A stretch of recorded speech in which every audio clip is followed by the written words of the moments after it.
아, 이 사람아, 뭘 그리 놀라나? 내가 예수 믿는다는데. 인천 구계동 산동네에서 목회할 때 우리 전도사님의 전도로 교회 나온 지 한 달쯤 된 청년이 있었다. 주일 11시 예배를 드리고 나자 그가 갑자기 눈을 뒤집고 흰 눈동자만 보이며 혀를 길게 쭉 내밀었다가 들였다가 하는 마귀짓을 해댔다. 내가 그를 마주보고 서서 마태복음 16장 16절 말씀을 반복하여 선포했다. 주는 그리스도시요 살아계신 하나님의 아들입니다. 주는 그리스도시요 살아계신 하나님의 아들이십니다. 그러자 그가 털썩 무릎을 꿇고 엉덩이를 치켜들고 양손가락을 귀에 넣으며 소리를 질러댔다. 제발 다 좋은데 그리스도라는 말은 하지 말라고요. 그리스도라는 소리는 나를 미치게 해요. 나는 그의 안에 들어간 귀신의 정체를 알고 싶어 물었다. 너는 누구냐? 나는 이춘식이다. 이춘식? 너 언제 들어왔어? 군대에 있을 때 들어왔다. 군대에서 무엇 할 때 들어왔느냐? 굿할 때 들어왔지. 이 형제에게서 나가라. 갈 곳이 없어서 못 간다. 야, 이 더러운 귀신아, 저 앞에 사리암 절간이 있지 않느냐? 그곳으로 가. 거기는 이미 귀신들이 너무 많아서 내가 들어갈 자리가 없어. 예수 그리스도 이름으로 명하노니 당장 이 형제에게서 떠나가라. 이렇게 1시간 넘게 실험하고 있는데 간다 하더니 그 청년이 입에 거품을 뿜어내고 헉헉거리다가 골아떨어져 코를 골면서 깊이 잠들었다. 30분쯤 지나 흔들어 깨웠더니 일어나 앉는데 보니 눈동자가 바로 돌아와 있었다. 내가 그에게 물었다. 춘식이가 누구요? 아니, 목사님이 춘식이를 어떻게 아세요? 군대에서 같이 있었어? 강원도 한탄강 근처 부대에서 군복무를 했는데 이춘식과 김구봉이 저와 단짝이었습니다. 춘식과 구봉은 불교를 믿었고 저는 카톨릭 신자였는데 군대 갈 때 어머니가 작은 마리아상을 하나 주면서 힘들고 어려울 때마다 이 마리아상에게 빌면서 잘 이겨내라고 했지요. 그래서 저는 마리아상을 군복 안주머니에 늘 넣어 다니면서 의지했습니다. 어느 날 구봉이가 군대 안에서 교통사고를 당해 죽었고 장례를 치렀는데 구봉이가 가지고 있던 부적과 염주를 제가 갖게 되었어요. 어느 여름날 한탄강 근처에서 야영하던 사람들이 갑자기 비가 쏟아지고 강물이 불어나자 군부대에 구조를 요청했고 우리가 투입되었는데 그때 춘식이가 거센 물살에 떠내려가서 죽었습니다. 춘식이 시신을 연병장에 두고 장례식을 치르기 전 춘식이 어머니가 무당을 데리고 와서 구슬했는데 무당이 춘식이와 제일 친했던 친구가 나와서 대나무를 잡으라고 했습니다. 그래서 제가 나가서 붙잡았더니 온 몸이 돌돌돌 떨려오더라고요. 그날 그 체험을 한 후에 잠을 잘 수 없고 악령에게 시달리기 시작했어요. 보름 가까이 잠을 못 자고 횡설수설하니 의무관이 고위험군으로 진단해서 의가사 제대를 시켜줬습니다. 그리하여 인천 남동공단의 어느 회사에 취직했는데 기숙사에서 잠을 자다가도 귀신이 나타났다고 발작하니 회사에서 저만 혼자 컨테이너에서 잘 수 있도록 해줬어요. 컨테이너 방에 들어가면 귀신이 창가에 턱 걸터 앉으면서 같이 놀자고 손짓을 하니 제가 소주병을 창문으로 던지기도 여러 번이고 계속 귀신에게 시달리다가 우리 교회 전도팀을 만나 교회에 나오게 된 겁니다. 주일날 처음 교회 오는데 제 양쪽에서 귀신이 팔짱을 딱 끼고 교회까지 따라왔어요. 교회 안에 들어오면 팔을 놓아주고 예배를 마치고 교회 밖에 나오면 귀신이 다시 제 양팔을 낍니다. 군대에서 굿할 때 대나무를 붙잡고 온 몸이 떨린 후부터 제 음성은 사라지고 죽은 춘식의 음성이 저한테 왔어요. 그것을 보고 사람들은 내림굿을 하고 박수무당이 되어야 한다고 했지요. 그렇게 귀신에게 오랜 세월 시달리던 형제가 주는 그리스도시요 살아계신 하나님의 아들입니다. 고백할 때 마귀의 권세는 꺾이고 자유를 얻었다. 관절염은 연골이 닳아서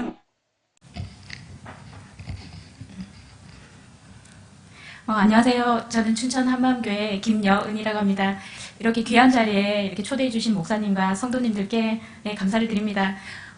제 소개를 목사님께서 해주셨는데요. 간단하게 드리자면 저는 예수님을 믿기 전에 그 신을 모시던 사람이었습니다.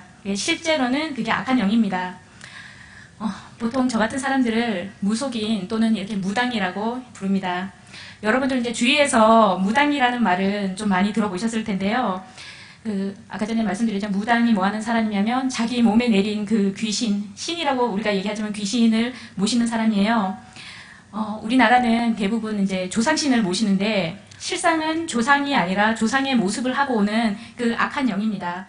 그래서 결론적으로 말씀드리자면은 무당은 자기 몸에 내린 그 신의 도움을 받아서 악한 영의 도움을 받아서 사람들의 균흉화복을 점쳐주는 역할을 하고 있습니다. 남들이 이렇게 또 가보지 못했던 이렇게 길을 갔었고 이런 사람으로서 저희들이 오늘 제가 여러분들께 말씀드리고 싶은 이 말씀의 핵심은 뭐냐면은 우리 눈에는 지금 보이진 않지만 지금 이게 보이는 이 예배당 안에 이렇게 있지만 사실 보이는 세계랑 보이지 않는 그 세계가 실제로 우리 안에 지금 현재 공존하고 있다는 사실입니다. 보통 우리가 이제 영적 세계, 보이지 않는 세계 하면 우리가 뭐 죽어서 가는 천국이나 뭐 이렇게 생각하시는데 실제로 저희들 안에 실제로 공존하고 있습니다. 이것을 이제 뒷받침해 주는 게 골로새서 1장 16절을 보면은 하나님께서도 분명히 하늘과 땅에 보이는 것들과 보이지 않는 것들을 분명히 만드셨다고 이렇게 말씀하고 계십니다. 오늘 이제 저희 간증을 통해서 또 이 보이지 않는 세계가 말씀 안에서 더욱 선명해지는 시간이 되시기를 바랍니다. 제가 그쪽 세계에 대해서 이제 간단하게 좀 이렇게 말씀을 드리자면은, 귀신들 사이에서도 계급이 있고, 그 계급에 따라서 이제 역할이 다 다양합니다. 정해져 있습니다. 쉽게 해서 이제 그 무당이 그 신당에 모시는 신의 종류가 한둘이 아니고 엄청나게 어마어마하게 많습니다. 보통 그거를 만 가지 신을 섬긴다 그래서 만신이라고 이렇게 이름하기도 합니다. 그 중에 이제 제가 하나를 말씀드리자면, 신당에 이제 다들 이렇게 모셔놓는데요. 신당에 사실은 모셔지지 못하는 귀신도 있습니다. 이제 그게 다 신이라고 하는데, 그게 뭐냐면은 신당 들어온 입구 대문에 모셔지는 신이 있어요. 그걸 건립이라고 부릅니다. 이 건립은 다른 신들과는 틀리게 그 제사상 같은 거를 전혀 받지를 못합니다. 그렇게 가장 최하위 취급을 갖고 있고, 이 건립은 역할이 뭐냐면은 우리가 신당 안에 들어오는 그 손님들을 끌어주는 역할을 합니다. 우리가 이렇게 오다 가다 어느 점집에 이렇게 들어가는 것 같지만 사실은 이 악한 영들이 끌어당긴다는 겁니다. 그리고 그럼 제가 뭐 이제 여러분들 간혹 그런 말씀 많이 하세요. 아, 너는 이 귀신을 모신다는 게 영적으로 너가 정신적으로 뭔가 되게 부족해서 이걸 모시는 거 아니냐 이렇게 말씀하시는 경우들이 참 많아요. 그런데 제가 하루아침에 이렇게 무당이 됐냐 하면은 절대 그렇지가 않습니다. 저는 아주 어렸을 때부터 이 악한 영이 보이고 들리고 다 했습니다. 저희 가족이 저희 부모님과 이남 이녀 형제들이 있는데요. 정말 불행하게도 저희 오빠만 빼고 악한 영을 다 보고 듣고 합니다. 어떻게 이럴 수 있나 싶지만 나중에 이제 들은 얘기지만 저희 엄마 쪽과 아빠 쪽이 아버지 쪽으로 다 이제 이 귀신들을 모셨던 그 집안들이에요. 그러니까 같은 영들끼리 이렇게 만나게 되고 그 세력권이 이놈들이 우리 집안을 계속 대대로 잡고 있었다는 걸 알았습니다. 그런데 참 이게 이상한 게 우리 오빠는 혼자 제가 매일 정상인이라고 얘기를 하는데 저희 오빠가 결혼을 했거든요. 결혼을 했는데 제가 딱 보니까 저희 새언니가 집에 왔는데 악한 영을 어마어마하게 센 악한 영을 보고 듣고 하는 사람인 거예요. 아, 이게 우리가 실제로 현상으로 나타나지는 않지만 이 세력권 안에서 참 벗어나지 못한다는 걸 알았습니다. 저는 아주 어렸을 때부터 이 영들이 다 보였습니다. 저한테 이렇게 와 있는 영들이 다 보였고 소리가 들리고 또 물론 눈을 감으면은 제 주위를 이렇게 와서 싸고 있는 악한 영들이 이제 다 보였어요. 눈을 뜨고 있어도 물론 보이지만 눈을 감으면 그게 정말 선명하게 보였습니다. 뭐 어떤 모습으로 오냐면은 뭐 사람의 모습으로 오기도 하고 또 집안에 있는 어떤 달력이나 뭐 아니면 꽃이나 모든 물건 주위에 있는 것들 인형 뭐 모든 것들에 이놈들이 다 역사를 했습니다. 이게 철이 들면은 이게 좀 덜해져야 되는데 철이 들면서 그게 이제 점점 심해져서 오늘은 악한 영이 나의 몸에 오늘은 실리겠다 찾아오겠다 아니다를 몸으로 이거는 다 인지하는 수준에 있었습니다. 제가 학창 시절부터는 아예 대놓고 사람들의 이제 점을 봐주기 시작했어요. 그냥 저는 누군가 얘기해주는 거 생각나는 대로 탁탁 던졌는데 한 번은 어떤 사람한테 당신은 부모 복이 너무 없다라고 했는데 갑자기 울더라고요. 그리고 왜 그러냐 봤더니 어렸을 때부터 엄마 아빠가 다 돌아가신 거예요. 저는 이렇게 사람들에게 말을 하면 저는 그게 뭔지도 모르고 생각나는 대로 얘기하는데 그게 다 맞아지는 거예요. 저는 이제 그런 이제 시절을 보냈고 세상에서도 끼리끼리 만난다는 얘기가 있잖아요. 이 영적 세계도 비슷합니다. 영적으로 비슷한 사람끼리 만난다는 걸 알았습니다. 이 말이 통해야 되거든요. 제가 제 주위에 아까 전에 목사님께도 말씀드렸는데 어렸을 때부터 제가 만나고 내가 좋아하고 이랬던 대부분의 사람들이 정말 한 명 빼놓고 다 귀신을 보고 듣고 하는 사람들이었습니다. 그래서 저는 제가 지극히 평범한 사람이라고 이렇게 생각을 하고 살았어요. 제 주위에 지금 또 엄마가 무당이신 분들이 여러 분 계시거든요.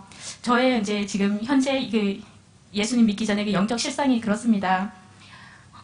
그 세계를 이렇게 거부하고 싶었지만 제가 내가 무당이 되리라고는 한 번도 생각을 해본 적이 없었거든요.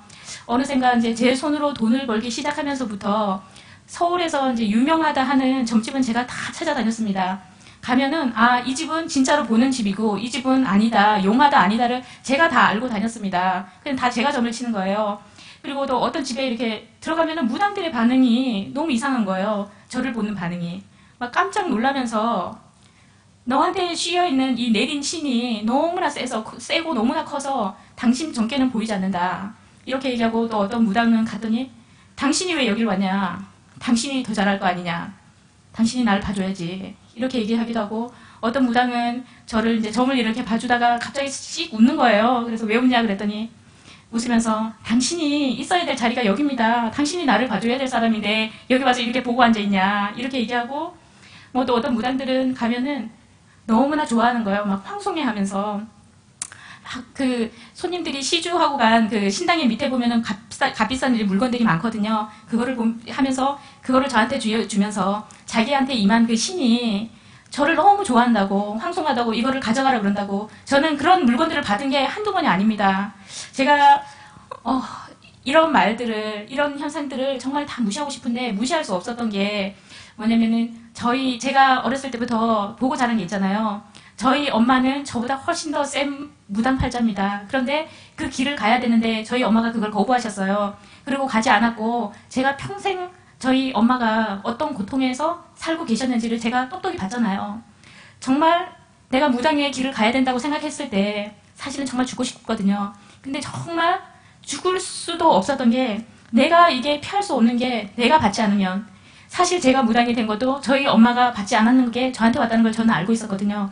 내가 받지 않으면 그걸로 끝난다면은 이게 뭐 죽는다고 아무 상관이 없는데, 죽을 수 없었던 게 이게 내 동생한테로 간다는 걸 제가 알았습니다. 그래서 이거는 거부할 수가 없었어요. 그리고 이제 제 나이 이제 30 중반쯤에 서울에서 정말 유명하다는 그 무당으로부터 이제 신내림을 받았습니다. 보통 이제 신이 저희들한테 이렇게 내리면은 어떤 게 되냐면은, 아까 전에도 잠깐 말씀드렸지만 말문이 트인다고 합니다. 그냥 제가 얘기하고 누가 들려줘요. 그 얘기를 그대로 따라합니다. 따라하는데 그 사람들의 과거 미래를 다 볼 수 있고, 저에게는 또 하나가 더 나왔던 게 뭐냐면, 사람들이 이렇게 오면 사람들의 과거나 미래가 그 우리가 영화를 보면 영화의 그 한 장면처럼 그게 정확하게 이렇게 보이는 거예요. 그렇게 보면서 저희들이 그 점을 봐줍니다. 저는 다른 사람이랑 좀 틀리다는 걸 알았어요. 왜냐면은 이 길을 가기 전에도 무당들의 그 대우가 말이 대단했었거든요. 저는 말 그대로 천신 제자로 그 하늘의 신을 받았다고 합니다. 그쪽 세계에서는 그냥 하늘의 신, 천신은 말 그대로 하나님이라는 겁니다. 이 천신을 받은 이 무당은 무당들 사이에서도 최고의 신을 모시고 있다는 그 자부심이 아주 대단합니다. 우리도 요한복음 1장 보면 하나님을 본 사람이 아무도 없잖아요. 그렇듯이 그쪽 세계에서 천신을 본 무당은 없습니다. 봤다 하는 거는 좀 이렇게 속는 거고요. 그 천신의 뜻을 대행해주는 높은 줄의 그 신령을 저희들이 볼 수가 있어요. 신내림을 이렇게 받던 날 이제 신엄마가 저희들한테 이렇게 옷이 되게 많은 옷을 갈아입거든요. 옷을 이렇게 입혀주는데, 이제는 정말 이 한 사람으로서 이 살아왔던 이 인생을 이제는 정리를 해야 되는구나. 이거를 이렇게 정말 알게 되었습니다. 그러면서 이제는 결단을 하고, 제가 그동안 이제 찍었던 사진, 제 모습을 다 없애고 싶어서 사진을 이제 다 없애버리고, 그 다음에 전화번호를 싹 다 바꿨습니다. 알던 전화번호를 싹 없애버리고, 그리고 이제 이사를 하면서 이제 모든 것들을 제가 다 정리를 했습니다. 보통 이제 굿을 하게 되면 많은 신들, 귀신들을 부르고 저희들이 또 많은 귀신들이 또 찾아옵니다. 그 중에서는 오다 가다 막 떠돌아다니던 그 잡귀들이라고 해요. 그쪽에서도 자기네들끼리도 서열이 나 있습니다. 잡귀들도 막 달려들어요. 왜냐하면 그 상을 이렇게 차려놓기 때문에 얻어먹기 위해서. 거기에 이제 잔치가 벌어지니까 막 오는데, 무당 굿을 하면서 그 잡귀들을 막 쫓아내는 그 행사를, 의식도 중간중간 저희들이 다 합니다. 참 많은 이제 조상들, 귀신들이 이제 찾아오는데, 저희들이 속지 않을 수 없는 것이 우리 집안에 대대로 내려왔던 그 내력들을 너무나 잘 알고 있기 때문에 그 속지 않을 사람이 하나도 없습니다. 저희 이제 친할머니로 이제 할머니가 저희 오셨더라고요. 제가 살아 계실 때 저를 되게 많이 좋아했었거든요. 근데 할머니가 저를 부둥켜 안고 엉엉 우시면서, 천금 같은 우리 소년, 네가 왜 이렇게 됐냐? 네 팔자가 왜 이렇게 됐냐? 이게 불쌍해서 어떻게 하냐? 그러면서 막 엉엉 우시는데, 제가 너무 서러워서 막 부둥켜안고 막 엉엉 울었거든요. 근데 제가 그런 생각이 들었습니다. 우리 친척들도 되게 많고 저도 되게 많이 좋아하고 해서, 혹시 우리 할머니가 나를 이 무당의 이 길에서 혹시나 좀 빼주지 않을까, 이런 희망이 나게 생기더라고요. 다른 친척들도 많으니까. 그런데 정말 배신감을 느꼈던 게 뭐냐면은, 신당에 저희 할머니가 제일 처음으로 가운데 자정을 하시더라고요. 그러면서 제가 그 내린 굿을 하면서 되게 많이 놀란 일이 하나 있었어요. 그쪽 이제 굿을 하게 되면은 참 많은 내노라 하는 무당들이 와서 다 도와주거든요. 그런데 그 무당들이 이제 난리가 났습니다. 너네 조상들은 왜 이렇게 몰골이 흉측하냐고. 머리가 없는 무당, 아니 그 조상 귀신들, 뭐 팔다리가 없고 모르죠? 절뚝거리고 막 이런 귀신들이 떼거지로 막 몰려온 거예요. 너네들은 왜 이러냐고 막 그러는 거예요. 막 목발도 짚고 오고. 그러니까 후손 후손이 이제 상을 차려놨기 때문에 다들 막 먹으러 온 겁니다. 근데 제가 도대체 알 수가 없는 거예요. 우리 조상들이 왜 그렇지라고 알 수가 없어서 나중에 이제 구시 끝나고 우리 엄마한테 이제 제가 살짝 물어봤거든요. 그랬더니 엄마가 그러더라고요. 6.25 사변 때 저희 이제 일가 친척들이 뒷산에서 어떤 오해로 인해서 뒷산에서 몰살을 당했다고 하시더라고요. 근데 그 귀신들이 한 번에 찾아온 겁니다. 그 몰골을 하고. 이런 사실을 제가 듣고 나니까 너무너무 마음이 아프고 더더욱 그 귀신들이 내 조상이니까 내가 잘 섬겨줘야 되겠다. 이런 마음이 애틋한 마음이 들더라고요. 그리고 저희들이 굿을 하면은 조상들에게 다들 선물해줄 한복들을 한 번씩 다 해놓거든요. 어마어마한 돈이 듭니다. 이 귀신들은 옷을 입지 못하잖아요. 그 조상들을 불러서 옷을 해드리고 그걸 다 불에 이렇게 태워줍니다. 그 조상인 이 귀신이 실릴 때마다 그 조상의 이 무당의 목소리가 다 변하거든요. 남자는 남자, 할머니면 할머니, 그리고 아주 어렸을 때 죽은 이제 애기 조상이 오면은 그 목소리가 애기로 다 변합니다. 근데 여러분들 저한테 많이 물어보시는 게 작두 타는 거 되게 많이 이렇게 궁금해 하시더라고요.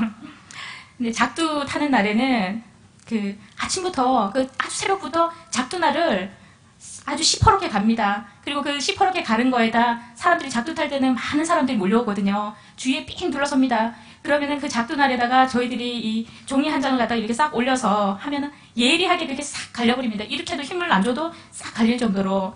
이런 작두날에다가 무당이 올라가거든요. 저희들도 무슨 일을 할 때는 성령의 충만을 받아서 일을 해야 되잖아요. 그렇듯이 이 무당도 이게 이 악령이죠. 이 귀신이 충만하지 않으면은 다칩니다. 사실 작두는 아무나 타지 않는데요.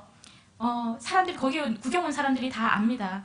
아, 이 작두 타는 무당은 이미 이 세상 사람이 아니구나. 저거는 사람의 힘으로 작두를 타는 게 아니구나. 귀신의 힘으로 타는구나. 그걸 압니다.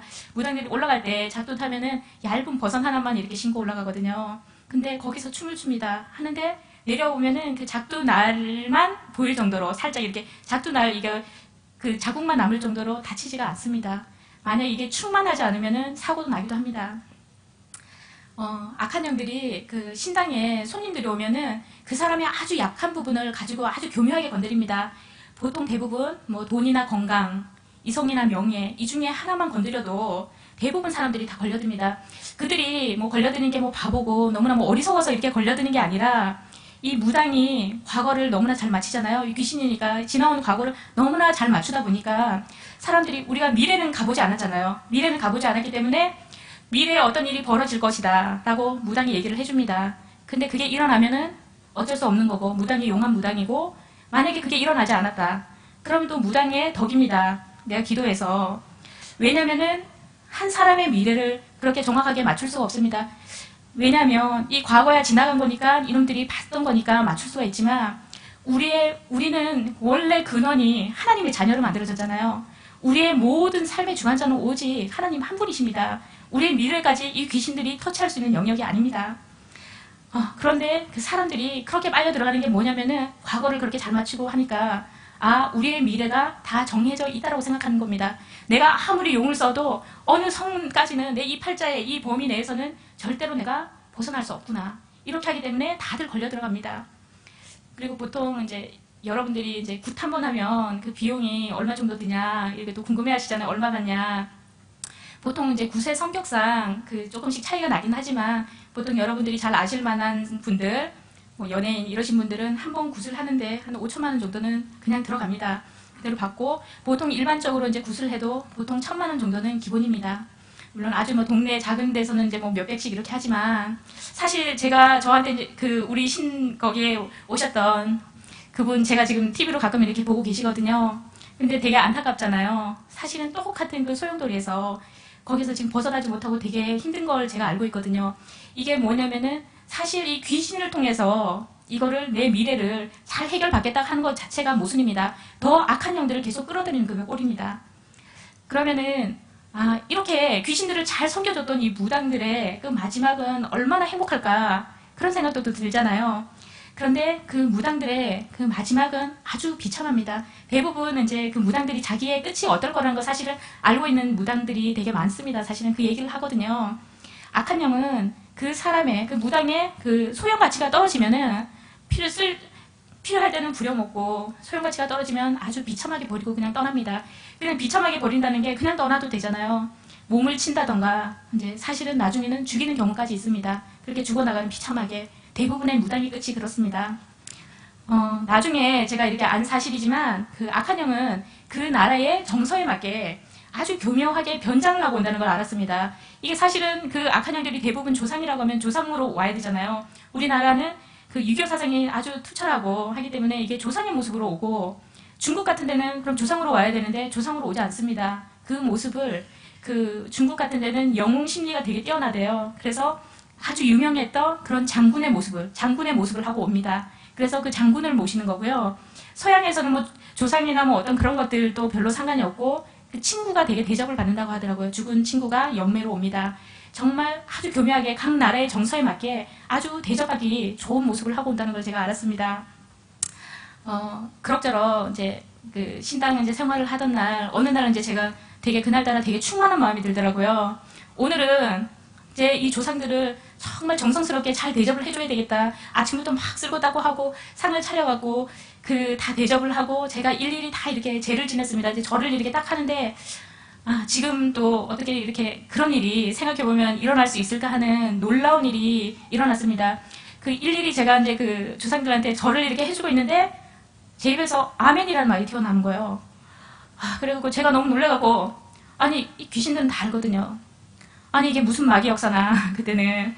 그리고 제가 입을 꽉 다물었습니다. 이게 또 튀어나오면 안 되니까 너무 죄송해서 다시 절을 하고 또 일어나는데, 물을 펴고 일어나는데 다시 아멘이 나오고, 아멘이 3번이 나왔습니다. 아멘이 나오면서 이거 왜 이러지 하는 순간에 제가 그동안 정말 30년 가까이 한 번도 생각해보지 못했던 7살 때인지 8살 때인지 정확지 않은데 그 8살 때 어느 날이 정확하게 떠오릅니다. 눈앞에 이렇게 그냥 그림처럼 다 영화 장면처럼 펼쳐졌어요. 그게 뭐냐면은 제가 8살 때 그 교회를 다닌 적이 있었거든요.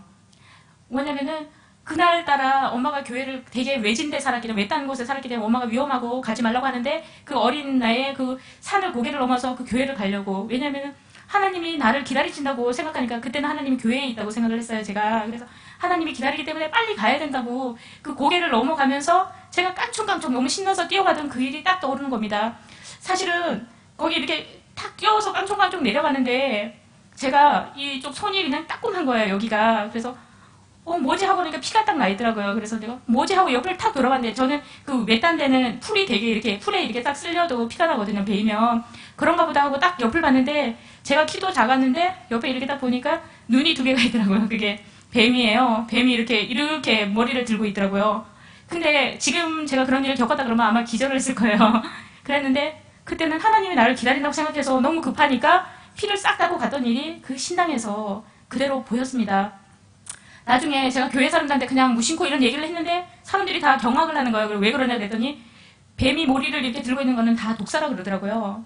제가 하나님 그때 살려주셨구나. 제가 그걸 알았습니다. 근데 그 신당에서 그 8살 때 그 일이 딱 보이는데 제가 마음이 정말 무너져 내렸습니다. 진짜 그때는 하나님이 분명히 살아 계셨는데, 하나님이 진짜 살아 계셨으면 왜 내가 여기서 30년 넘는 이 시간에 여기서 무당을 하고 있어야 되나, 하나님 왜 나를 내버려뒀나, 이 생각이 드니까 너무 서러운 거예요. 그래서 그냥 아무것도 생각이 안 나더라고요. 그 신당에서 그냥 푹 주저앉아갖고 그냥 엉엉대성통곡하고 그냥 막 울었습니다. 그랬는데 그 신엄마가 저한테 그 얘기를 하는 거예요. 야, 와서 웃기는 소리 하지 마. 나는 뭐 좋아서 이거 하고 있는 줄 아냐고. 나도 이 무당이 되기 전에 이 무당 때문에, 이게 이 신들이 내려왔기 때문에 이 쪼만쪼만쪼만한 이 작은 아들내미 셋을 내가 버리고 오는 심정을 네가 알겠냐. 그러면서 그 다음 말이 정말 저한테는 정말 강권되는 너무 놀라운 얘기가 뭐냐면, 야, 나도 한 교회의 권사였거든. 무당 되기 전에 딱 얘기를 하는 겁니다.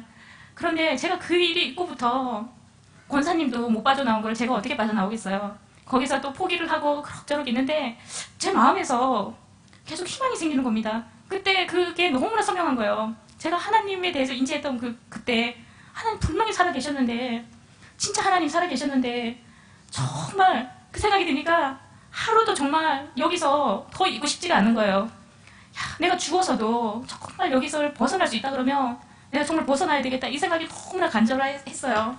그러면서 어느 날 제가 과감하게 탈출을 감행을 했습니다. 주위에서 신을 배신하고 거절하다 죽었다는 얘기들 되게 많이 들었거든요. 제 주위에서도 있고 보통 줄초상이라고 합니다. 저만 죽는 게 아니라 저는 제일 나중에 죽고 가족들을 하나씩 다 데려간다던가 이런 일들이 많이 있습니다. 저희들은 그런 것들 이 귀신, 신의 제자가 신을 거부했을 때 오는 많은 그런 것들이 재앙들이 있습니다. 그걸 들었는데 지금 당장 죽어도 진짜 내가 여기를 벗어나서 하나님 품에 죽고 싶다 이 생각이 딱 드니까 정말 더 이상 거기서 버틸 수가 없었습니다. 그래서 제가 거기를 탈출을 했고요. 제가 탈출을 하고 나니까 그렇게도 싫었던 교회에 다니는 사람들이 저희 희망으로 보였습니다. 저는 서울에 있는 모든 교회에 편지를 다 쓰고 싶었습니다. 목사님들께 저 같은 사람을 살려준 교회가 있는지. 제가 얼마나 다급했으면 많은 분들을 찾아갔고 했는데 교회에서 저를 받아줄 수 있는 교회가 별로 없었습니다. 마지막에는 어느 분이 목사님이 그러면은 귀신을 떼고 와라. 그래서 제가 정말 그렇게라도 해서 가고 싶어서 청주에 엄청나게 유명한 테마사가 있습니다. 이 정보 주면 안 되는데 그 테마사가 있어서 제가 거기다 이제 돈을 몇백을 우선 성금으로 입금을 이제 하려고 하는데 어느 분이 저희 집을 방문을 하셨어요. 그게 이제 춘천 한마음교회 어떤 분이라고 하시더라고요. 저는 그때 하필이면 그 많은 교회 중에 왜 하필 춘천이냐, 그 먼 데를 내가 가야 되냐 이 생각도 들었는데 정말 살아야 되니까 뭐 그거 따질 겨를이 없었어요. 그냥 좋다 가겠다 날 받아줄 수 있냐 그랬더니 당신 같은 비스무리한 사람이 있었다 뭐 이렇게 얘기를 하더라고요. 어떻게 알았는지 이 악한 영들이 엄청나게 저를 갖은 협박과 해로 저를 아주 달래기도 하고 협박하기도 하고 했습니다. 대놓고 막 협박은 안 했는데 우리 가족이 되게 많이 위험하다는 겁니다. 저는 내가 다급하면은 진짜 교회 안에 우리 가족들 다 데리고 숨어 살아야 되겠다. 교회는 그래도 하나님이 계신 곳이니까 이 악한 영들이 절대로 못 쫓아오겠지 이런 생각이 있었습니다. 그래서 제가 드디어 이제 춘천으로 한마음교회 첫 발을 이제 디뎠습니다. 그 디디는 날 제 마음이 너무 비장한 거예요. 이제 이놈들을 배신했으니까 어떻게 될지 모르는 거잖아요. 저는 하나님께 딱 두 가지만 내가 정말 언제 곧 죽을 수도 있겠다 이 생각이 들어서 하나님께 두 가지만 약속을 해달라고 했습니다. 하나는 내가 이제 죽더라도 저는 그때 뭐 죽는 거에 대한 이런 게 없었습니다. 내가 죽을 수도 있으니까 죽게 되더라도 내 목숨은 이제 하나님께 위탁했기 때문에 이놈들이 제 손끝 하나도 건드리지 못하게 내 목숨을 걷어가도 하나님이 걷어가달라. 그리고 또 하나는 우리 가족은 무조건 하나님이 지켜주시라. 제가 이거는 무조건 지켜달라고 정말 하나님께 정말 비장한 마음으로 약속을 해달라고 하고 그리고 이제 한마음교회 발을 디뎠습니다. 그리고 이제 목사님과 이렇게 첫 대면하는데 되게 주눅이 드는 거예요. 왜냐하면 나 같은 사람 오면 교회가 되게 힘들어지겠구나. 뭐 이런 얘기들을 예전부터 너무 많이 들어서 죄송하기도 한데 그래도 살아야 되니까 이렇게 눈치를 보면서 목사님한테 가서 인사를 탁 하는데 목사님께서 이런 얘기를 하시는 거예요. 요한일서 5장 18절 19절을 말씀하시면서 자매님 이 세상이 온통 악한 잔에 처해 있습니다. 이렇게 얘기하는 거예요. 야, 이 목사님 진짜 신통하네. 아니 이거 무당이나 알고 있는 이 얘기를 저는 알고 갔거든요. 어떻게 이렇게 이 세상 사람들이 이렇게 악한 영들한테 이렇게 잡혀있나. 저는 이렇게 하고 갔는데 목사님이 그 말씀하시는 거예요. 너무 놀랐습니다. 야, 내가 고수를 만났구나 뭐 이런 생각이 들었어요. 근데 목사님이 그 다음에 하시는 저 말씀이 정말 하나님께서 직접 제 귀에다가 음성으로 해주신 말씀으로 들렸습니다. 요한일서 5장 18절에 보면 하나님께로서 나신 자 예수님이 자매님을 지키심에 자매님이 악한 자가 자매님을 만지지도 못한다. 아멘. 저에게는 이 말씀이 이 세상의 어떤 말씀보다 정말 기쁜 말씀이었습니다. 이게 저한테는 복음이거든요. 그리고 저를 이제 인도해 주셨던 그 언니가 이제 저희 집에 방문하셨던 언니가 이제 저에게 복음을 전해 주셨습니다. 귀신이야 이제 제가 눈으로 보니까 내가 믿을 수밖에 없지만 이 보이지 않는 하나님을 사실 무슨 근거로 믿을 수 있나. 저희 초점은 사실 이거 하나였습니다. 근데 많은 사람들이 저에게 이제 물어봅니다. 자매님은 보이지 않는 영적세가 보이니까 귀신이 보이니까 믿으면 참 좋겠어요. 정말 그렇게 얘기하거든요. 근데 절대 그렇지가 않습니다. 그렇지 않다는 걸 이제 저 자신을 보면서 이렇게 알게 되었습니다. 만약에 귀신 보는 사람이 어떤 그런 특혜를 받는다면 다들 귀신 받아야지, 보고 뭐 해야지 믿음이 좋아질 거잖아요. 근데 정말 하나님이 진짜 살아 계시다면 모든 사람이 다 동일하게 믿을 수 있는, 누구 하나 뭐 뒤처지는 거 없이 모든 사람이 믿을 수 있게끔 동일한 어떤 기회를 주실 거다, 어떤 증거를 주실 거다. 그래야지 하나님이지. 저는 그렇게 생각했거든요. 이건 좀 나중에 얘기지만 저는 하나님의 음성도 듣고 또 방언도 받고 여러 가지를 너무 많은 예수 믿고 그런 체험들을 했습니다. 그러면은 진짜 제가 하나님을 잘 믿을 수 있을 줄 알았어요. 그래서 막 너무 놀라워서 막 감격하고 이러고 있었는데, 근데 그 체험이라는 거, 체험으로 이렇게 믿어지는 거는 그 체험이 지나가면 며칠, 뭐 일주일 지나가니까 무용담 얘기하듯이, 지나간 추억 얘기하듯이 그렇게 얘기하더라고요. 현재는 아무 저에게 별 힘이 없는 걸 알았습니다. 그러다가 이게 조금 더 지나고 나면은 뭐가 되냐면은, 내가 혹시 그때 환청을 들었나? 아, 내가 혹시 꿈꾼 거 아니야? 뭐 이런 식으로 이게 바뀌어버리더라고요. 야, 어떻게 내가 이럴 수가 있나요? 하나님이 이렇게 나한테 해주셨는데 내가 못 믿을 수 있나? 이러고 있는데, 근데 예수님을 따라다녔던, 3년 동안 따라다녔던 그 제자들 통해서 제가 정확하게 알게 되었습니다. 3년 동안 많은 기적을 체험했던 그 제자들, 뭐 안진뱅이 일으키고 무리를 걷고 뭐 소경의 눈을 뜨고 죽은 나사로까지 살렸잖아요. 오병이어 기적도 보고 이런 많은 것들을 봤지만 그 제자들이 예수님이 십자가에 달려 돌아가실 때 사실은 다 도망갔거든요. 그거는 예수님이 하나님이라고 그렇게 고백을 하고 다녔지만 결국은 하나님이라는 걸 못 믿겠다는 거였거든요. 아무리 대단한 체험을 하고 정말 뭐 병고침을 받고 뭐 홍해가 갈라지는 기적을 내가 봤다고 하더라도 체험으로 믿는 믿음에는 한계가 있다는 것을 알게 되었습니다. 믿을 수 있는, 내가 정말 믿을 수 있는 확실한 증거가 없으면은, 내 목에 칼이 들어와도 내가 부인하지 않을 그런 증거, 그게 없으면은 어느 선까지는 적당히 잘 따라가고 내 것도 드리고 할 수 있지만 내 것을 다 드려야 되고 정말 내 목숨이 또 드려야 되는 이런 죽음이 눈앞에 온다고 하면은 그것은 확실한 증거가 없으면 다들 도망가는 그 제자들의 그 믿음, 거기에 다 끝난다는 걸 알았습니다. 딱 거기에 해당된다는 거를. 근데 그럼 어떻게 믿냐? 근데 그 제자들이 갑자기 대단한 용기 있는 사람으로 다 변했잖아요. 죽음도 불사하는 사람으로 갑자기 어느 날 다 변했습니다. 그리고 그 사람들이 그 잔인한 그 죽음을 다 겪으면서도 예수님은 하나님이라고 증거를 하거든요. 그들이 그렇게 변한 거는 무엇 때문일까? 무엇을 봤을까? 그 제자들이 무엇을 겪었기 때문일까? 그거는 바로 십자가에서 죽으신 줄만 알았던 그 예수님이 다시 살아나신 걸 봤기 때문입니다. 부활하신 걸 봤거든요. 부활하셔서 그 제자들 앞에 나타났잖아요. 제가 그걸 알았습니다. 아무리 대단한 뭐 예수님 하나님을 받고 우리가 해도 나랑 관계가 없으면 내가 그렇게 내 목숨까지 드리고 따라갈 수 있을까? 그 생각을 했는데, 그 제자들을 딱 보니까 그 부활하신 예수님 보는 순간, 내가 갈 영원한 나라가 있구나. 나도 부활해서 내가 갈 영원한 나라. 이 땅에, 이 잠깐 있을 이 땅의 것들이 아무것도 아니구나. 오직 영원한 것을 위해서 준비하는 그것만 남았구나. 그래서 그 제자들이 이 죽음, 정말 처참한 죽음도 더한 것도 드리라면 드릴 수 있었겠구나. 그 생각이 들더라고요. 이 세상에 믿는 사람이든 믿지 않는 사람이든 간에 통일하게 정말 절대 변하지 않은 절대 불변의 진리가 하나 있잖아요. 그거는 모든 사람은 다 죽는다는 겁니다. 그리고 그 죽은 목숨이 끊어진 그 사람들은 다시 살아나지 못한다는 겁니다. 예수님께서 이 땅에서는 절대로 따라할 수도 없고 흉내낼 수도 없는 그 신령한 부활을 통해서 모든 사람에게 본인이 하나님이심을 알 수 있게 그 증거를 주셨다는 걸 알게 되었습니다. 그 죽음을 통해서 다시 살아나신 거, 다 죽는데 살아나신 걸 통해서, 예수님만 살아나셨잖아요. 그걸 통해서 증거를 주셨다는 걸 알았습니다. 사도행전 17장 31절을 보면은 정확하게 나와 있습니다. 모든 사람에게 부활을 통해서 모든 사람에게 믿을 만한 증거를 줬다고 분명하게 말씀을 하고 계십니다.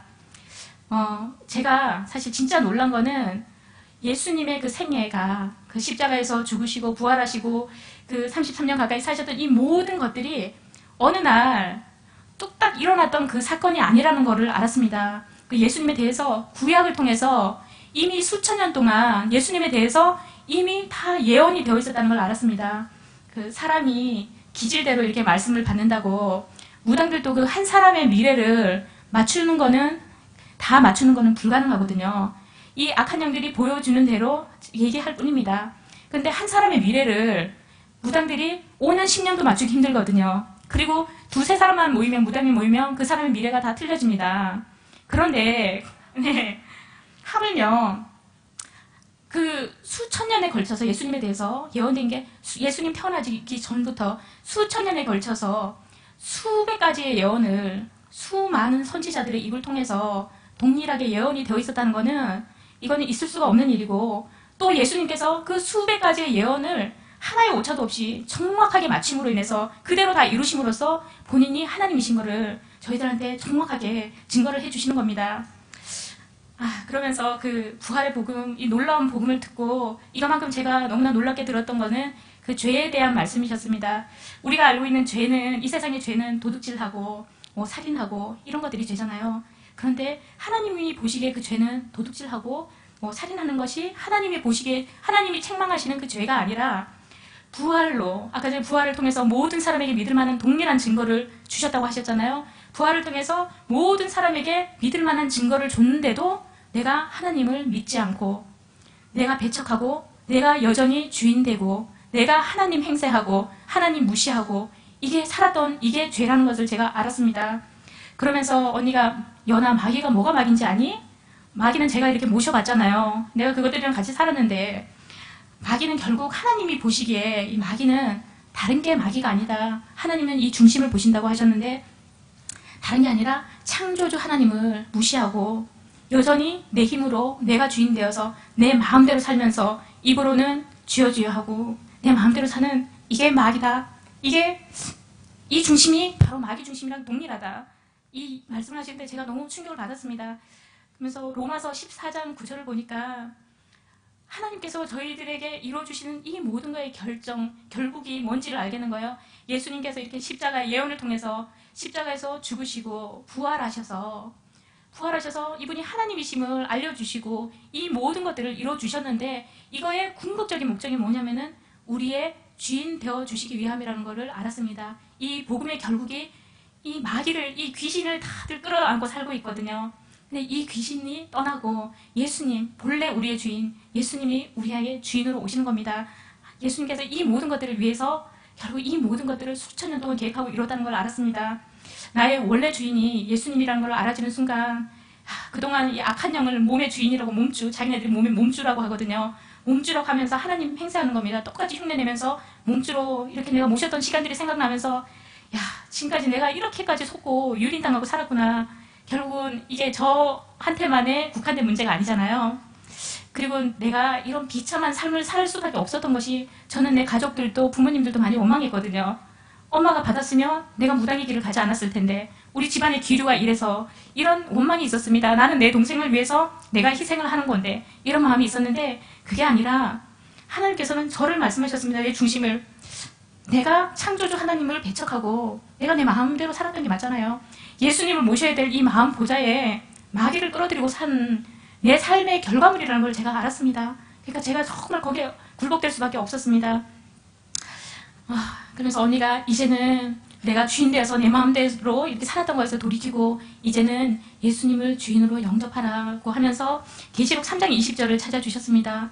볼지어다 내가 문 밖에 서서 두드리더니 누구든지 마음문을 열면 이분이 들어와 주신다는 거예요. 저는 지금까지 30년 동안 가까이를 예수님이 저를 버리셨다고만 생각을 했거든요. 그런데 30년 가까이를 제가 마음문을 열어주기를 내 문 밖에서 지금도 기다리고 계셨구나. 이걸 알아주는 순간 내가 너무 죄송하고 너무 마음이 아팠습니다. 그래서 언니가, 그래 이제는 예수님을 주인으로 영접할 거냐고, 저한테 중심을 영접할 거냐고 물어봤습니다. 근데 제가 이게 좀 의아한 게 있는 거예요. 아니, 하나 귀신을 이렇게 모셔드릴 때, 내 몸주로 모셔드릴 때도 어마어마한 그 성대한 절차를 내가 치르는데, 아니 전능자 하나님을 내 주인으로 이제 모셔드리는 천지 개벽할 사건이 지금 눈앞에 펼쳐져 있는데, 아니 어떻게 내가 이렇게 초라하게 모셔드릴 수 있습니까? 근데 언니가, 하나님은 네 마음 중심만 보신다. 네 마음 중심만 받으신다. 그런데 제가 마음이 정말 너무 죄송하고 감사하고 마음이 정말 무너지더라고요. 그래서 이제는 회개하고 진짜 예수님을 주인으로 영접하려고 했고, 저는 정말 중심을 다해서 아멘 했습니다. 그런데 감사합니다. 근데 제 마음 중심이 이게 또 부족해가고, 예수님이 딱 한 발 들이렸는데 중심 부족해서 또 못 들어온 거 아닌가, 이게 걱정이 되는 거예요. 귀신은 들어오는 게 제가 보이지만 이 예수님이 들어오시는 거는 보이지가 않잖아요. 그래서 언니 혹시 예수님이 내 마음 중심이 이게 정성이 부족해서 못 들어왔을 수 있으니까 언니 한 번만 더 저한테 좀 물어봐 주시라고. 그랬더니 언니가 정말 네가 이제는 네가 주인 되어서 네 마음대로 하나님을 무시하고 배척하고 살았던 거에서 돌이키고 예수님을 주인으로 영접할 거냐고 물어봤습니다. 저는 아멘 했고, 언니 근데 마지막 한 번만 더, 한 번만 마지막으로 한 번만 더 물어봐 달라고 해서 언니가 또 물어봐 주시더라고요. 그래서 저희가 정말 중심을 다해서 아멘 했습니다. 드디어 예수님이 저의 주인으로 오셨습니다. 눈에 보이거나 느껴져서가 아닙니다. 이 부활을 통해서 확실한 이 부활의 표적이 있기에 제가 뭐 어떤 최악의 상황이 온다고 해도 예수님이 저의 주인이신 거는 절대로 흔들릴 수가 없습니다. 제 목숨이 뭐 정말 내가 지금 당장 죽는 한이 있어도 그거는 절대로 변할 수 없는 정말 진리입니다. 그러면서 정말 이제는 내가 살아도 주를 위해서 살고 죽어도 주를 위해서 죽겠습니다. 이 정말 중심의 고백을 드렸습니다. 그렇게 이제 감격 가운데 제가 이 예수님 영접하고 나서 이 잠을 잘 수가 없는 거예요. 혹시 이게 잠을 자고 탁 일어났는데 야 그거 꿈이야 뭐 이렇게 그거는 물거품처럼 탁 없어질까봐 누가 그렇게 얘기할까봐 이게 생신가 꿈인가 생신가 막 너무나 이게 저기가 돼서 막 걱정이 되는 거예요. 그래서 잠을 잘 수가 없었어요. 그래서 그 교회 사람들 같이 다 자는데 제가 이불을 뒤집어 쓰고 이 복음 언니가 들려준 이 복음을 잊어버릴까봐 그 말씀 해준 거 하나도 안 잊어버리려고 되뇌이고 잠 절대 안 자고 눈 떠야지 이러고 그걸 계속 밤에서 이불 속에서 하다가 저도 지쳐서 어떻게 잠이 들었나 봐요. 근데 자다가 제가 누가 노래를 부르는 노래를 부르는 소리에 제가 깜짝 깼습니다. 놀라서. 근데 제가 노래를 부르고 있더라고요. 그 노래 찬양이 날 사랑하심 성경에 써있네. 이 찬양이더라고요. 제가 그때는 뭐 찬양을 알 길이 없었지만 아마 어렸을 때 들었던 찬양인 것 같습니다. 정말 하나님께서 이 믿음이 없으니까 이 어린이가 연약하니까 하나님께서 이런 식으로 나에게 야, 네 주인이 내가 진짜로 왔다. 이걸 알려주시려고 이게 사인을 주시는구나. 이게 너무나 감격이 돼서 제가 그날 밤 이불 속에서 정말 혼자 부흥회를 했습니다. 그리고 이 조상으로 저를 그렇게 이뻐하고 이랬던 이 귀신들이 이제 예수님 믿고 나니까 얼마 되지 않아서 정말 예수님 믿고 얼마 되지 않아서 많은 일들이 있었지만 완전히 다른 모습을 하고 저한테 떼거지로 쳐들어왔습니다. 이렇게 지나가는데 떼거지로 이렇게 보이는 거예요. 그러니까 야 이거 안 되겠다 싶어서 제가 얼른 도망을 가거든. 모른 척하고 탁 도망을 가는데 생각이 나게 아 내 뒤통수를 치겠구나. 이놈들이 뒤통수 치면 더 힘들잖아요. 그래서 안 되겠다 싶어서 그냥 뒤로 확 돌아서 그래도 제가 들은 풍월이 있으니까 예수보혈 귀신 나타나면 예수보혈 하라 그래갖고 예수보혈 예수 이름 명하니 떠나가라 막 이랬거든요. 그랬는데 아, 이놈들이 안 떠나가는 거예요. 그래서 야 이제 진짜 이제 내가 예수님 믿고 야 이놈들 배신하고 내가 이렇게 이제 개죽음을 당하는구나 막 이러면서 언제는 정말 죽었구나. 이 세력이 너무너무 센 거예요. 가끔 사람들이 뭐 몸으로 막 치고받고 싸우는 줄 아는데 이 귀신들이랑 싸우는 건 몸으로 싸우는 게 아닙니다. 이 그냥 가만히 있는데 상대편이 얘기하는 게 다 들리거든요. 대화도 되고 이 몸으로 느낍니다. 그냥 느끼는 거예요. 가만히 있어도 싸움이 너무너무 힘들다는 걸 느낍니다. 내가 곧 죽는구나 이렇게 느끼거든요. 이제는 정말 죽었구나 이 생각이 딱 드는 순간에 갑자기 이 생각이 딱 드는 거예요. 근데 나중에 성령께서 알려주셨다는 걸 알았는데 그래 내 주인이 내가 아니잖아. 내 주인 예수님이시라면서 아니 예수님이 주인이면서 내가 왜 싸워야 되냐고. 아니 예수님 내가 지금 이거 죽게 된 거 안 보이냐고. 내가 지금 죽게 됐다고 이거 안 보이시냐고 나 좀 살려달라고. 그때는 정말 이게 물에 빠진 사람 뭐 건져주면 보따리 내놓는 시기였어요. 나 안 살려줄 거냐고 막 그러는데 갑자기 제 입에서 이상한 말이 막 튀어나오는 거예요. 이게 무슨 영어도 아니고 무슨 처음 들어본 이상한 말이고 제 목소리도 아니고 근데 그 목소리가 너무나 우렁차고 막 어디다 막 호통을 치시는 거예요. 그래서 나한테 호통 치는 줄 알았어요. 근데 어느 순간 딱 보니까 인지가 되더라고요. 아 지금 성령께서 내 안에서 이 싸워주고 계시는구나. 이 악한 영을 쫓아내고 주고 계시는구나. 제가 그걸 딱 인지를 했습니다. 그리고 사실은 이걸 딱 인지하는 순간 저한테 두려움이 딱 떠납니다. 떠나면서 이 주님이 주시는 절대 평강이잖아요. 이게 딱 임하는 순간 악한 영은 보이지가 않습니다. 우리가 보통 뭐 이러면 이 악한 영이 싸우다 보면 악한 영이 뭐 도망가고 나는 그 뒷공문이 뭐 보고 뭐 이럴 것 같잖아요. 그렇지가 않고 내 안에 두려움이 떠나 항상 제가 그 위에도 어떤 그런 싸움들을 하고 했지만 항상 똑같더라고요. 내 마음에 두려움이 딱 떠나는 순간 이 악한 영들은 보이지가 않습니다. 그게 제가 싸움이라는 걸 알았습니다. 이 귀신을 붙드는 게 아니라 예수님을 붙들면 이분이 주시는 절대 평강, 이분이 평강의 왕이시잖아요. 이게 임하는 순간 이놈들이 보이지가 않습니다. 요즘에 이제 저한테 가끔 이렇게 물어보시는 분들이 있어요. 야, 네 예수님이 주인인데 네 아직도 악한 영이 떼거지로 보이냐? 이렇게 물어보거든요. 궁금하시잖아요. 이제는 보이지가 않습니다. 물론 하나님께서 어떤 기도의 제목으로 어떤 부분을 인지를 시켜 주시기도 하시겠죠. 근데 어떤 특정한 사람이나 내가 어떤 특정한 사람을 판단하게끔 저 사람이 저런 게 하나님께서 이렇게 해주지 않는다는 거 알았어요. 아, 이 교회를 통해서 이 교회에 지금 어떤 세력들이 이렇게 들어왔구나 이렇게 인지를 하면 저는 누구한테 뭐 딱히 얘기하지 않고 목사님에게 이렇게 적어내고 저는 이게 성령께서 주시는 거면 누구한테 얘기가 안 나오더라고요. 제가 그냥 기도하고 우선 목사님께 알려드리고 이게 정말 성령께서 하시면 주시는 그런 은사들이나 어떤 것들은 참 질서 가운데 참 조용하게 이 공동체 교회를 위해서 쓰여지는구나. 제가 그거를 알았습니다. 근데 이제 악한 영이 사실은 안 보이거든요. 제가 이제 마음에 그런 마음이 있습니다. 이제는 제가 좀 성장을 했잖아요. 싸움도 좀 했고. 그래서 이제 이 악한 영들이 한번 나타나면 진짜 이 말씀으로 정말 예수 이름으로 한 방에 그냥 확 날려주고 싶은데 이놈들이 보이지가 않잖아요. 왜 안 보이겠어요? 예전에 내가 아니라는 걸 이놈들이 더 잘 알고 아닙니까? 제가 이놈들 때문에 좀 자존심 상하고 뭐 이랬던 게 꽤 많았거든요. 예수님 믿고도 얼마 되지 않아서 이놈들한테 벌벌 떨고 이랬던 게 정말 마음에서 안 가셔지는 거예요. 그래서 한번 그냥 정말 시원하게 한번 날려주고 싶은데 이놈들이 지금은 이제 안 나타납니다. 그리고 제가 이렇게 이제 이런 싸움들, 이제 뭐 거창해서 영적 싸움이지만 이런 싸움들을 조금 이렇게 하다 보니까 진정 하나님이 원하시는 이 영적 싸움이 어떤 건가 이런 생각도 이렇게 해봤습니다. 매일 정말 이 싸움이 안 되시는 분들은 영적 싸움 한다고 하지만 매일 마귀 입에다 달고 살거든요. 제가 그랬습니다. 매일 마귀가 이래서 머리가 아프고 마귀가 이래서 어떻고 오늘 기도줄이 막히고 뭐 이러는데 사실 그거 백날 해봤자 정말 100년 싸움이거든요. 죽을 때까지 그 싸움 해야 되는 거거든요. 왜냐하면 이곳은 어둠이잖아요. 예수님께서 말씀하셨거든요. 너네가 있는 이곳이 어둠이고 평생 싸워야 될 곳이고 그런데 진짜 영적 싸움은 그게 아니라 부활을 통해서 이분이 하나님이시고 내 주인이신 걸 확증시켜줬잖아요.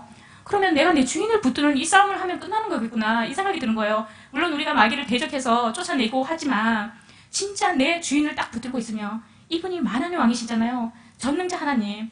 마귀도 귀신도 이분 앞에서는 엎드려 굴복하고 사복음서에 보면 정확하게 나와 있잖아요. 예수님 봤을 때 이 귀신들이 어떻게 할까요? 제가 이런 질문 많이 하거든요. 귀신이 예수님 앞에 딱 갔다 그러면은 뭐 사람들이 많이 그러더라고요. 도망간다, 뭐 덤빈다, 뭐 벌벌 떤다, 뭐 여러 가지가 이렇게 있는데 사복음서에 정확하게 나와 있습니다. 엎드려 경배하며 예수님께 이 마귀도 그렇게 합니다. 경배하며 당신은 거룩하신 하나님의 아들이십니다. 이렇게 굴복하거든요. 근데 그런 분이 제 주인으로 와 계시거든요. 평생 너를 떠나지도 않고 영원히 버리지도 않겠다 하셨던 이분이시잖아요. 이 약속이 변함이 없잖아요. 이분이 와 계신데 내가 떨 게 없잖아요. 야고보서 4장 7절을 보면은 마귀가 하나님께 순복할 때 마귀를 대적하면 너희를 알아서 이놈들이 피한다고 나와 있거든요. 우리가 이미 이런 존재가 되어 있구나. 나의 주인 되어주신 이 예수님 주인을 붙드는 이 싸움이구나. 결국은 내가 이걸 놓치면은 끝나는 거거든요.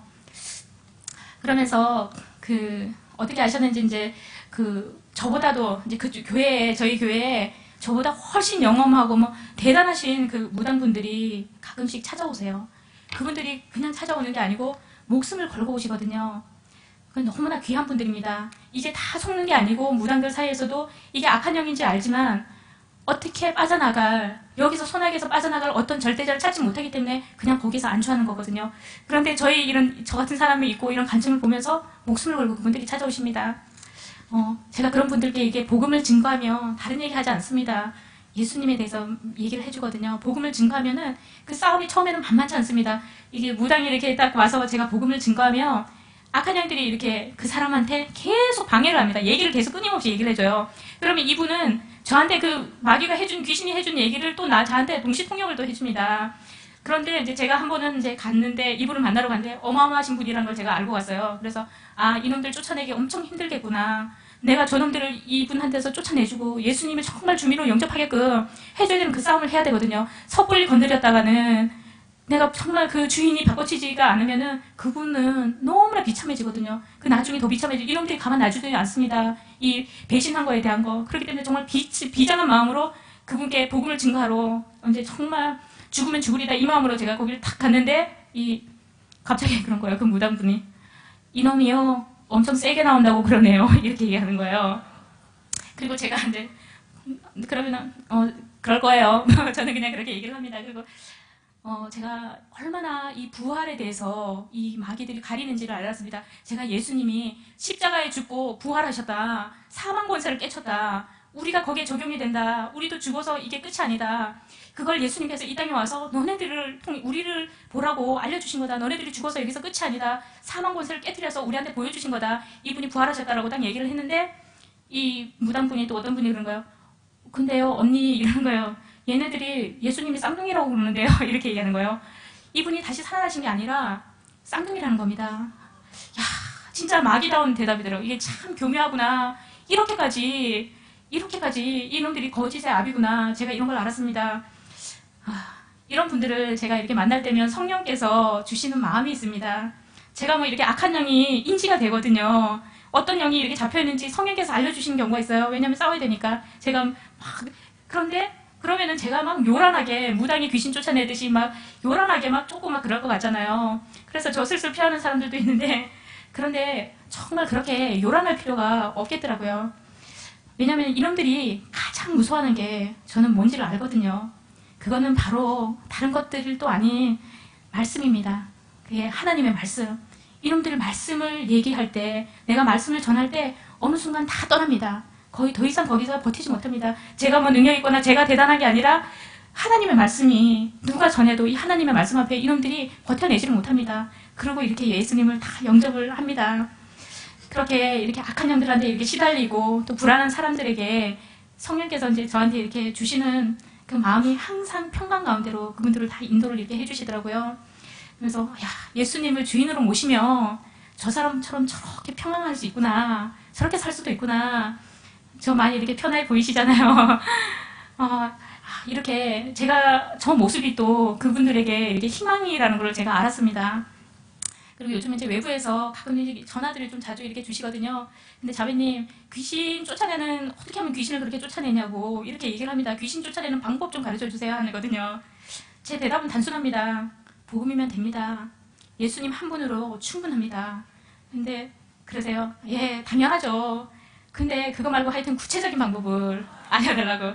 자매님은 이제 그러는 거예요. 그래도 제 나름대로 저만의 어떤 비법이 있다고 이렇게 생각하는 거예요.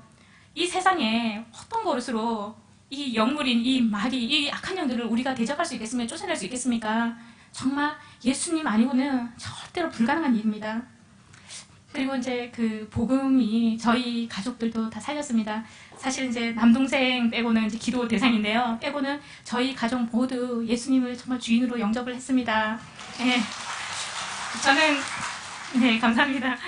저는 이거만큼 이 세상에 축복이 없다라는 생각이 듭니다. 이제 뭐 이 세상에서 어떤 삶을 살더라도 저는 뭐 더 이상 부러울 것도, 내가 불행할 것도 어떤 것도 없는 거예요. 최고의 선물을 제가 받았기 때문입니다. 저에게 이제 그 중3짜리 여자 이제 조카가 한 명 있거든요. 그 어렸을 때 이제 교통사고가 나서 왼쪽 팔이 너무나 많이 상해서 절단을 해야 된다고 했는데 어떻게 그냥 있습니다. 그런 이제 장애를 갖고 있는 장애인이에요. 이게 어떤 뭐 사연으로 인해서 엄마 얼굴도 모르고 지금 이제 저희 이제 그 할머니 우리 엄마 조부모님 밑에서 이제 얘가 자랐는데 예전에는 이제 제가 예수님 믿기 전에는 조카가 그렇게 다쳤는데 제가 하늘이 무너지는 것 같은 거예요. 너무나 불쌍하고 안타깝고 제가 다 죽을 것 같은 거예요. 그러면서 야, 차라리 얘가 이런 생각까지 드는 거예요. 교통사고가 났을 때 얘가 그냥 죽었었으면 오히려 얘가 얼마나 행복했을까. 얘가 앞으로 어떻게 살아갈까. 제가 그 생각을 했었거든요. 근데 지금 이제 그 예수님 믿고 이 세상이 어떤 건지 정확하게 보이니까 제가 이제 그 조카한테 얘기를 해줍니다. 야, 이 세상은 잠깐 있다가는 안개와 같은 곳, 나그네와 같은 곳이다.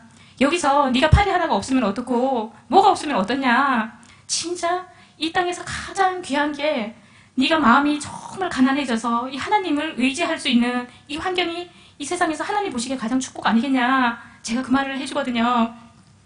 왜 부자들은 그 천국 가기 어렵다 그러잖아요. 정말 이 땅에서 이 마음이 가난한 게 얼마나 축복인지, 그리고 제가 무당으로 정말 인생 밑바닥을 이렇게 살게 하신 거, 이게 지금 돌이켜보니까 얼마나 감사하고 축복된 건지 제가 너무나 지금 감사하다는 생각이 듭니다. 마지막으로 이 세상에서 가장 행복한 사람은 회개하고 정말 중심이 돌이켜져서 예수님을 주인으로 영접한 사람이라는 생각이 듭니다. 부활을 통해서 모든 사람에게 믿을 만한 증거를 또 주시고 이렇게 천신의 종에서 또 이렇게 복음을 증거할 수 있는 또 사명자로 불러주신 그 삼위일체 하나님께 영광을 올려드리면서 제 간증을 마무리를 하겠습니다. 긴 시간 저희 이제 부족한 간증 이렇게 들어주셔서 너무 감사드리고요. 정말 이 시대에 하나님의 마음을 또 정말 시원케 해드리는 혜성교회가 되기를 기도드립니다. 네, 감사합니다. Amazing grace, how sweet the sound that saved a wretch like me. I once was lost, but now I'm found. Was blind, but now I see. 'Twas grace that taught